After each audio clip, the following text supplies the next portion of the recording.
Hi, welcome to Whiskey Politics. I'm your host and purveyor, whiskeypolitics.net, Dave Sussman. You can find our audio podcast series all over iTunes, Stitcher, Google Play, TuneIn Radio. If you're listening on iTunes, please give us a 5-star rating if you're enjoying the show. It helps others find us. You can also find us at the Ricochet Audio Network, as well as YouTube for our video series. Just search for Whiskey Politics, click subscribe and the notification button so you're updated on new episodes. And you can also find us at America's Voice Television Network. You know, people ask me all the time if we only have guests on that we agree with politically. If you've watched the show, we press our guests quite often on the controversial issues, as it's really the only way to understand both sides of the debate. Today's guest is certainly no different. When I first heard about 3D printed guns and how people can make firearms in their own garage using just a printer and some plastic and not requiring any kind of registration or any kind of background checks, I was like most people. I was concerned.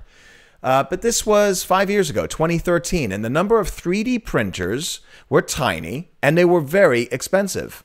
Well, 5 years later, the machines are much less expensive, and the ghost gun community, as it's called, has grown.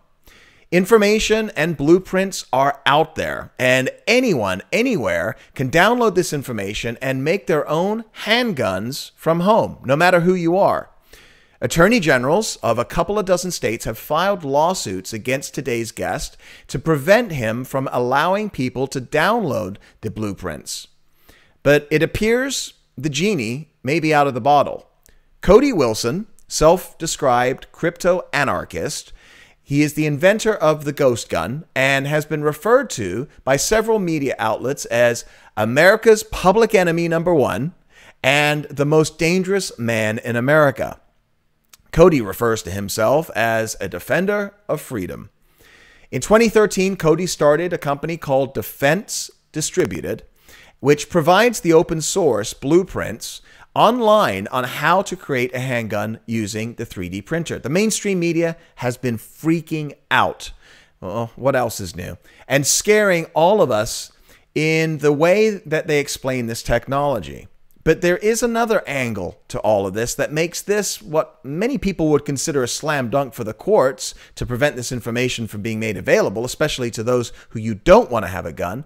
And that is Cody Wilson's reference to his First Amendment rights to publish this information. This is where the lawyers, and Cody is spending a fortune on them, defends his rights against both states and federal agencies. Look, I'm not sure where I fall yet on this debate. As a father and an advocate for the Second Amendment, I am always concerned about public safety while simultaneously maintaining the rights of all legal gun owners. So, to pull all this apart, we invite you to sit back, pour yourself your favorite beverage, and enjoy the Whiskey Politics interview with Cody Wilson. Welcome back to Whiskey Politics. I'm Dave Sussman, your purveyor at whiskeypolitics.net. Don't forget to find us at YouTube. Click that subscribe button. You can also find us at ricochet.com, America's Voice News Network, iTunes, Stitcher, Google Play, and basically anywhere else you can find a podcast to listen to this day. Cody Wilson, he's the inventor of what is known as the ghost gun. You may have heard about him recently. He's been making a lot of news. In fact, several news publications have called him America's public enemy #1, or the most hated man in America, or what are they calling you, Cody?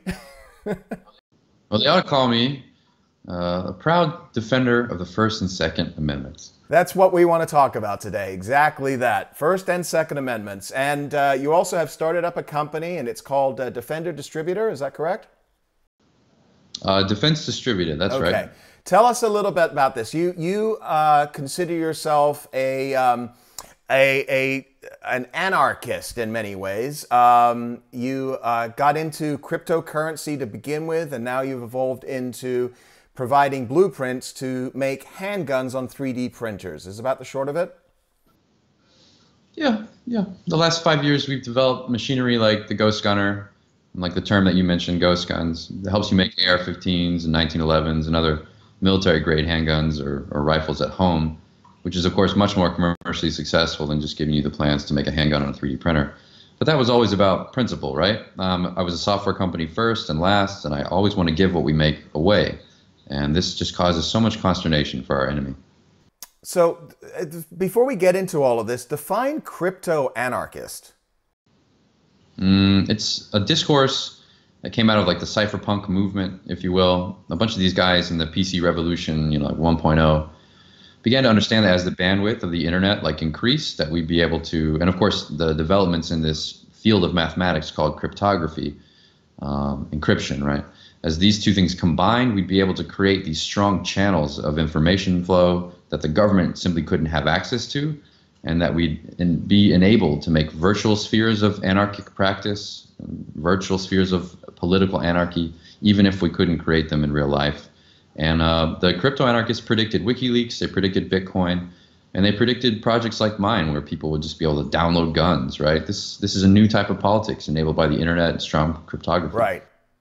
So the anti-gun movement obviously have major concerns, and I want to talk about some of these concerns. And I'll just be upfront with you at the outset of this interview here. When I first learned about this, I was like, I don't know if that's such a great idea. Who can make these guns? How can we get them registered and all of this? And I want to talk about all of this. As it stands right now, we were originally supposed to speak yesterday, but you had a press conference because there was a court decision, a new injunction that just happened. Talk about the court case, the past 5 years, what happened 2013, and where we are today. Okay, real quick version. Made a gun you could print on a 3D printer. I put the files online. The Obama State Department said, well, no, you don't. We control that. And they created this kind of, I don't know, assertion of power that actually the State Department controls when you post gun information on the internet. Never mind the fact that they'd never made that assertion before, and that as long as there's been an internet, there have been gun communities and gun blueprints on it. We said, okay, no, you don't. And we sued the Obama State Department for 4 or 5 years in federal court. I built a company to fund that lawsuit called Ghost Gunner, where I invented that term, like you said on the show, the ghost gun, beautiful contribution to gun culture. And then I won that lawsuit with the State Department. They gave me a license to publish my files on the internet, and a bunch of states, 20 states around the union, kind of participated in a collective freakout and ran to different federal courts to somehow get some type of power to get me to stop. But it's far too late, my friend. I have a power from the federal government to do it, and states don't get to second guess the foreign affairs decisions of the executive branch of the federal government. So yesterday, this federal judge, he blocked the release to the downloadable blueprints. And this is how you guys have been providing this to the marketplace. You're providing, it's almost like a freeware situation, a shareware, if you will. And people are able to download these documents. There are blueprints to show you how you can create your own handgun using your own 3D printing machine. And he blocked that, but it's really interesting because I was watching your press conference and he wasn't very specific. So it's leaving a lot of outs for you. Is that correct? Well, it was more the problem that he was so specific. Like when you have a court order from a federal judge that says the specific way that you cannot share information, it's also a court order to say all the ways that you can share the information.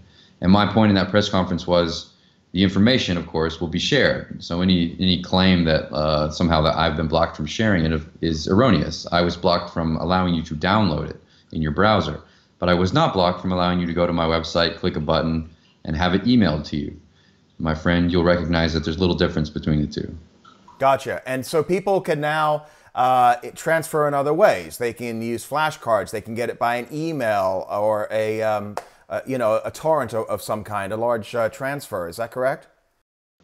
Well, maybe not the final one that you mentioned. This judge somehow pretends that the state can control direct downloads, but physical transfer, direct transfer by email or secure download link and stuff. Okay, this is still permitted. Well, thanks, Your Honor. I'm frankly speaking, like I'm one of the only people in the country as a company that's even conditioned to these laws and compliant with them. I understand them better than this judge did in the first place. So I was waiting for him to mess it up like this. I gave them a day, and the next day I went ahead and proceeded with what I was going to do anyway. Most of our listeners are two-way proponents, big supporters.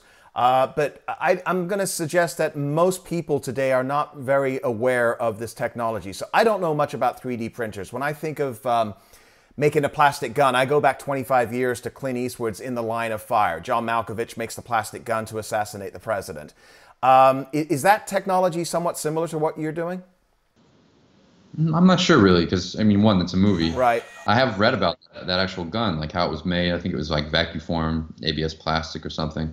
It's somewhat similar, sure. And of course, since the Cold War and even before that, there have been these like composite weapons that the great powers have had. So there's always been like assassination guns that could like go through metal detectors and things like that. Since the 1980s, it's been illegal for you to make one for yourself. And of course, we don't make guns like that. It's just an accident that some of the guns you can make on 3D printers, don't show up on metal detectors. That's just how the materials are. What was more interesting to me was just demonstrating that there's one device, and it's connected to your computer, which is connected to the internet. Just on one device, with one download, you can make an entire gun for yourself. It's a kind of epical demonstration, I think, of the future of digital technology and digital manufacturing. The immediate response most lay people have when learning about this is whether the time is coming when anyone who wants a gun can get a gun, no matter whether they can pass a background check, whether they're mentally ill, maybe they're a criminal with malintent, maybe they're underage. Do you have a concern about this? No, that's my point of view. That's my activist position. I am a literal zealot for a state of affairs that prevents gun control from being possible. And I think the internet is one way of demonstrating this reality. Like, you don't live in a world of traditional control over guns. There isn't a way to ensure that everyone gets a background check to get a weapon. It's always been legal to make a handgun or a rifle for yourself in this country. And I suspect it will continue to be so until we approach, Civil War conditions. And I won't be guilty of that. That'll be responsible. The politics are devolving by themselves. They don't need me to do it. So you'll always be able to make a gun for yourself. That's a certain guarantee of fundamental liberty. And I think wholly consistent with the aims of the Second Amendment. So you refer to the Second Amendment here, but everything that I've been reading about and learning about is that this is really not just about the Second Amendment, but it is about the First Amendment. And I want to get into this in more detail. Can you explain why, listen, we've got laws in this country for safety, and I know you come from a classic anarchist position from that standpoint, but when we do see the school shootings and we see the mentally ill kids that are either using mom and dad's gun or finding it their own way, you're talking about it, you're approaching it from the standpoint of a First Amendment issue, that you're able to share this information. You're not printing the gun, you're not taking the gun and you're shooting people with it. It's about providing information. Is that correct? Sure. I mean, our primary claim, our big winner, the reason we'll continue to keep winning, is because, of course, there's a First Amendment interest in the data itself and receiving it. There's no set of laws or state laws or court orders that are even possible to prevent you from getting files like this. That's like saying you can't download Skype because you might say something racist, right? It's literally the same argument. Well, we're probably not that far from that these days.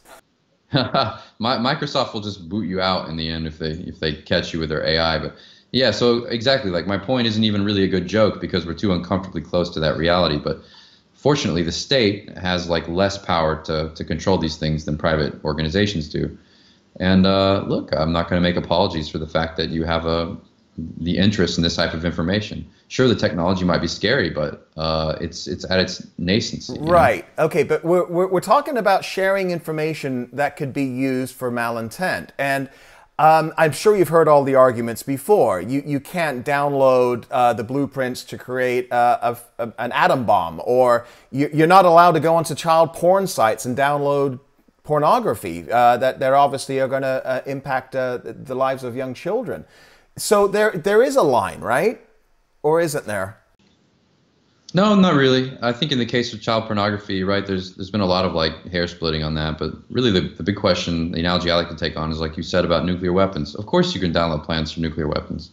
This was settled back in the Cold War, the progressive case. It's an open secret. Anytime you want to learn about making a nuclear bomb, you can go out there and Google it any day you want. And Congress in 1997 studied the question of bomb plans and bomb making materials online. They tried to make a law to stop it, right? And then the DOJ and the OLC came back and said, oh, sorry, actually there's the thing called the First Amendment, and we can't stop people from sharing and hosting plans for making bombs online, even though it would be definitely illegal if you were to use those plans to make a bomb. Of course, this question is not as difficult in the firearms context, because if you have the plans to make a gun, fortunately, it's not criminal to make a gun in this country. So the plans themselves only facilitate lawful activity. They don't necessarily implicate unlawful activity. In 4, 5, 6 years ago, whenever this was begun, a lot of people kind of said that this is an outlier. I'm not worried about it. Some people are saying that today because the technology isn't ubiquitous. The fact is, though, that if I wanted to go buy a 3D printer today, I was looking into this, they're as cheap as $300, $400, $500 now. Yeah, that's true. Look, the 3D printer thing is like what's exotic, it gets people in the door, but you know what really gets me in trouble and why 20 states actually run to court is because what I mostly share are the plans for the most successful small arms designs of the 20th century, like the AR-15 and the 1022, the M9, the blueprints to actually make these implements, which I think you have the right to make as well, of course. And though you can't make them all on a 3D printer, you can't make a plastic AR-15, you're never going to be able to. I think that's the brass ring for me, because I know and I can demonstrate that the Second Amendment will be translated into the internet, and from now till kingdom come, you'll always be able to download the plans to make a gun. Yeah, I'm a big fan of Senator Mike Lee. I'm sure you've watched him recently, and he got up in the well of the U.S. Senate. He made people really think, as he usually does. And he made the statement, and this is about the law that is trying to prevent what it is that you're doing here. And he says, any legislation that starts with, quote unquote, it shall be unlawful for any citizen to publish, ... That's a concern, right? But it goes back to what we're talking about here with the First Amendment. You've got information. You want to put it up on a website. You want to make it available to anybody. The information may or may not lead to problems, right? So who should be the arbiter of whether or not you are allowed to disseminate that? Well, here you go, right? Here's your dirty anarchism. There is no arbiter for who can and can't publish originally developed information. And to pretend to be one is to only set yourself up as a power for embarrassment and failure. For many years, federal and state governments have fought me over putting this stuff online. But of course, that was what made sure that everyone online had it. The funny thing about all of these outcomes is that even if I was to take just a huge loss on Monday, no, these plans can't be online forever. End of the game. Thank you for playing. They're online. We all know they are, and you know where to get them. So there is no arbiter for this kind of stuff. And if power was mature, it would save face by avoiding questions like this and not trying to get in front of them. I hate to keep going back to this example because I feel like it's the extreme argument that's thrown out there. But do you want pedophiles to be able to access child pornography? I just don't accept the framing of the question. I'm so sorry. Like, Congress has made a designation that there's just no lawful use of that type of material, and that it's directly implicated in child trafficking and sexual abuse and stuff. It's simply an inappropriate analogy to the blueprints for firearms, which are of course part of the legacy manufacturing concerns of this country. Well, you're going to make a firearm blueprint illegal? You can't even operate your major manufacturing concerns at that point. That's asinine to even, I'm sorry, it's asinine to even frame the question that way. It's irresponsible, in fact. And there's so many different lawful uses of the material. And of course, it's never been illegal to make a gun in this country. That's wholly inappropriate to then make this comparison. I think the comparison is used because you're talking, when you're referring to the First Amendment. It's never used. Actually, it's never used. You're the first person in media to insist upon the comparison. But you're talking about being able to have the right to publish any information whatsoever. Yeah. Look, I'm not going to stand here and defend child pornography on your show, right. Okay? But of course I think there's First Amendment interest in being able to publish material that you originally developed for yourself. So in the case of child pornography, when it's not evidence of a specific crime and child abuse, let's say it's fictional, right, or virtual, like cartoons.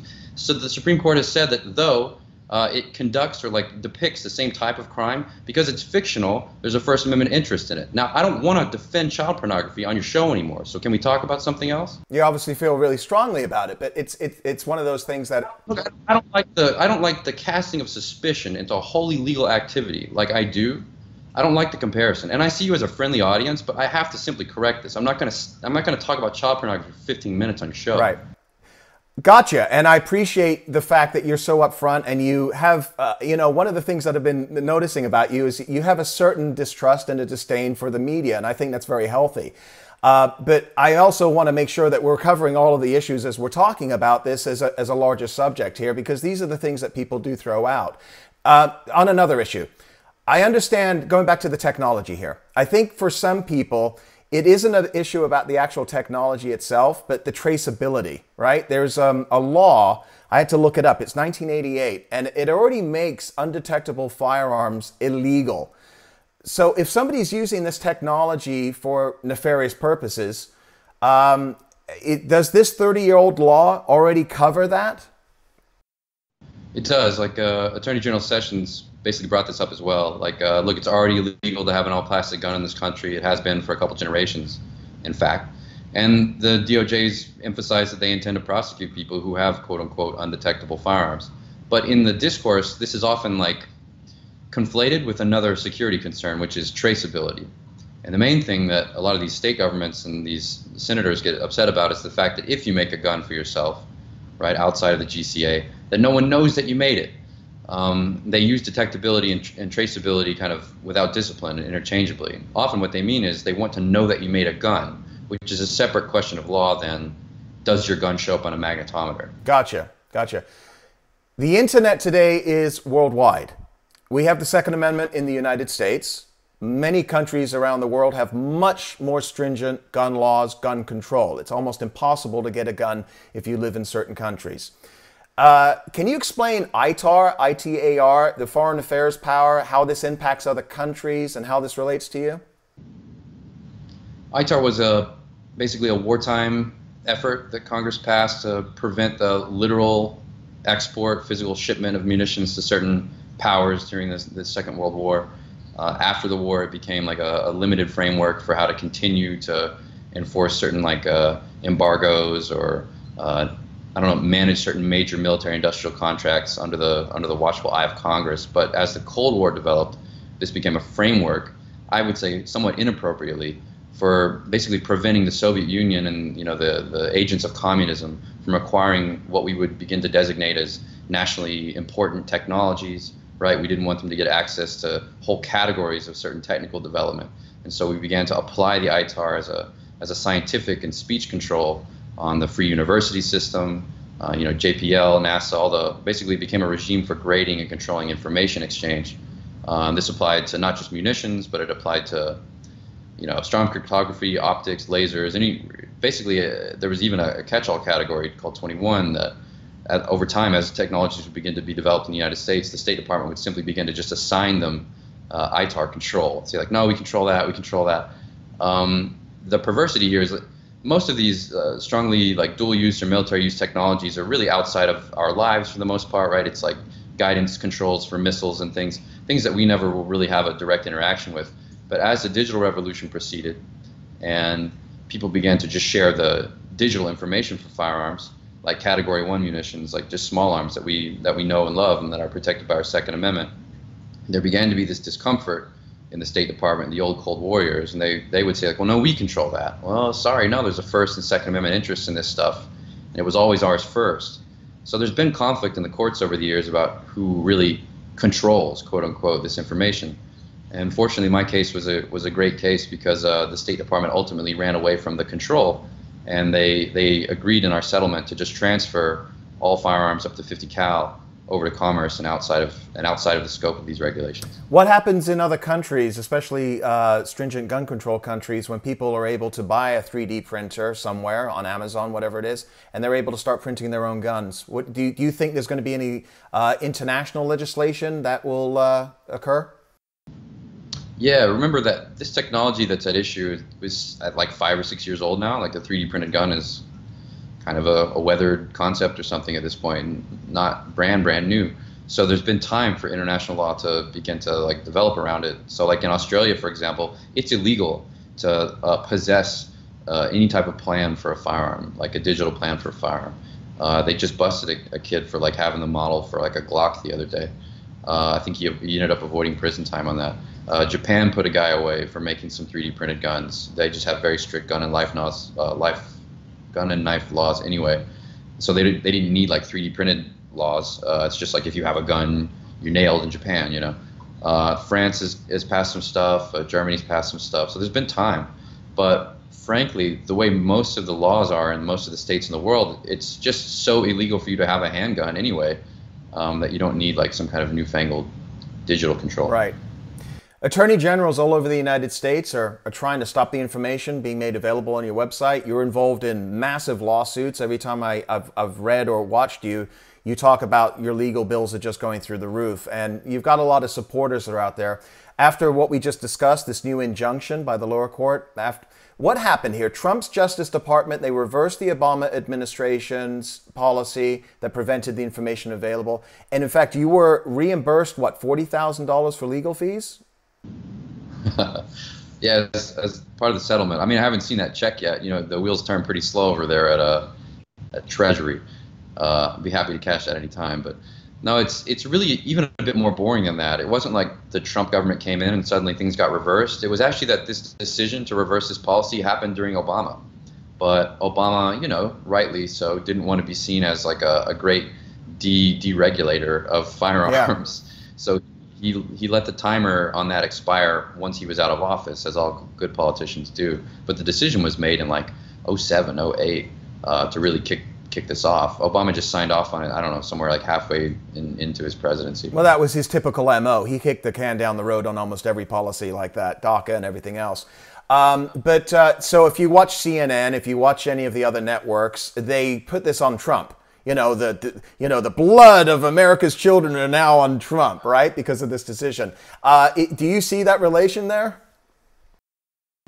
No. To actually understand the mechanics is to understand that Trump literally had no involvement, and he even tweeted about it right when it was in the news, like everybody else, expressing kind of like a bemusement at it or by it. And that's not to make fun of Trump. Yeah, he said it needs further study. Is that what he said? He said, like, I'm looking into it. Yeah. You know. Yeah, good for him. But this is an obscure question, really, of administrative law between two large agencies in the executive branch, the Commerce Department and the State Department. And there's been a large and glacial transfer of category control between these two agencies over many years. None of this had anything to do with some type of secret plan of Donald Trump to flood the streets with plastic guns. I'm an accidental beneficiary of this liberalization of the regulations. That's, you know, the sad truth of it. Gotcha. Oh, wait, but I do think it's smart for our enemy to blame Trump for it. That's good politics, and, you know, I won't blame him for that. Well, that's you know, they blame, you know, somebody gets hit by a car crossing the road today, he's going to be blamed for it. So you've got these plans. They are now downloadable through different mediums online. Are you getting a lot of traffic since especially this decision this week? Yeah. I mean, the decision drove a lot of interest, and then for me to kind of have that platform to launch that press conference, that drove it home. And then, of course, you could count on like the AP and other people to get it wrong. So the story yesterday that I was like violating this court order, and everyone was like, "Oh my God, he's going for it." You know, the truth is much more reserved than that. But yeah, it drove a lot of traffic to the site, a lot of orders. I've been getting tons of orders for these files while we've been on the show. It's just constant. It's 3 or 4 minutes. So because this is freeware, anybody could do anything with it. It's like Linux, right? Anybody could add different things to it. They create their own programs or their own plans. I read a report somewhere, and maybe you could just elaborate on this really quickly. I know you're pressed for time here. There's a shadow group that messed with the plans, and after your blueprints were released, which may now cause the guns to explode in your own hand. What do you know about these shenanigans? Oh, that's interesting. I think that's more of a rumor than anything else. Just a rumor? Okay. The files, you can use like MD5 checksums and see that the files are original to some of the other files that have been released on the internet. Buyer beware. Like, if you don't know where you're getting the file, sure, it could be anything. But the more of the interference of the files that I've seen over the years is artistic rather than kind of like, prankish like that. They've taken the files and turned them into other things, like flower vases or chandeliers or something. And I think that's great, actually. Like, to show like all the many permutations possible, like with this type of information, is to also show that it's inherent speech interest and quality. Just because you have the 3D data for a gun doesn't mean that that's all that can happen with that data. You can do anything with it. You can put it into video. You can create other objects out of it, permutate it, right? Like, this is the nature of the inherently fluid nature of this type of code.